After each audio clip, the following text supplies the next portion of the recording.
बड़े प्यार से उन्होंने एग्जिट बैरियर और एंट्री बैरियर दोनों सिखा दिए।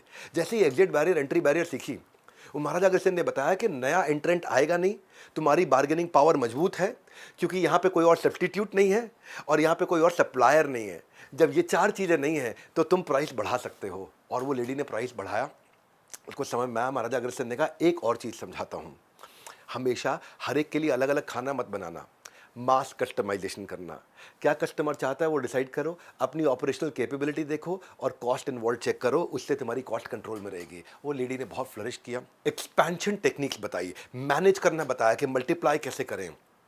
उन्होंने शुरू में तो मोनोपोलिस्टिक फॉर्मूला रखे थे कि एक आदमी एक ही प्रकार का बिजनेस करेगा ताकि मेरा राज्य एस्टैब्लिश हो जाए।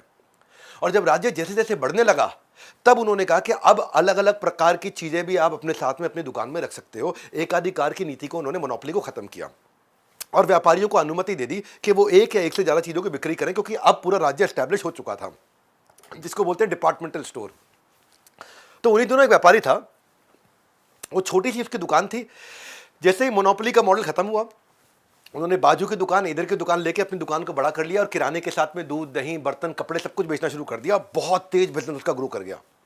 उसने कहा, इतना पैसा कमा लिया, पत्नी के साथ कहीं वेकेशन पर जाता हूँ, कोई घूमने जाता हूँ। पर जैसे ही वापस आया, वापस आकर के देखा कि दुकान में बर्तनों को छोड़ करके सारा सामान चूहे खा चुके थे। नुकसान देख के परेशान हो गया वो। महाराजा अग्रसेन के पास पहुंचे। महाराजा अग्रसेन हर चीज़ का बिजनेस से सोल्यूशन दिया करते थे। महाराजा अग्रसेन ने उसको अलग अलग तरीके के मॉडल समझाए। महाराजा अग्रसेन ने दुनिया का पहला डी मार्ट और दुनिया का पहला वॉलमार्ट, दुनिया का पहला बिग बाजार बनाना उसको सिखाया।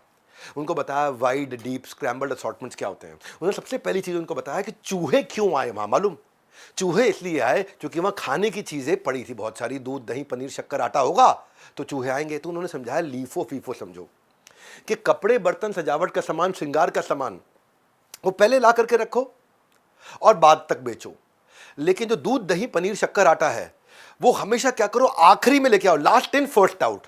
वो बाद सबसे आखिरी में लेके आओ, क्योंकि उसकी एक्सपायरी होती है और फर्स्ट आउट, उसको सबसे पहले बाहर निकालो। जो जापान में लीफो फीफो समझाया जाता है, वो महाराजा अग्रसेन ने 5200 साल पहले समझा दिया था। Stock management, rack management, expiry management, LIFO FIFO. उन्होंने बताया कि सामान को 3 हिस्सों में बांटो।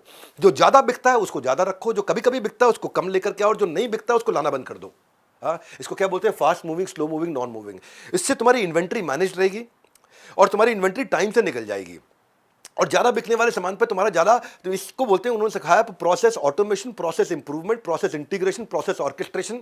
ये बात मानकर व्यापारी ने काफी सफलता हासिल करी और उसने 2 साल के अंदर अपने व्यापार को अलग अलग जगह फैलाना शुरू कर दिया। क्या बेचना है, क्या बचाना है, बेचने बचाने का ये विज्ञान महाराजा अग्रसेन ने बहुत पहले समझा दिया था।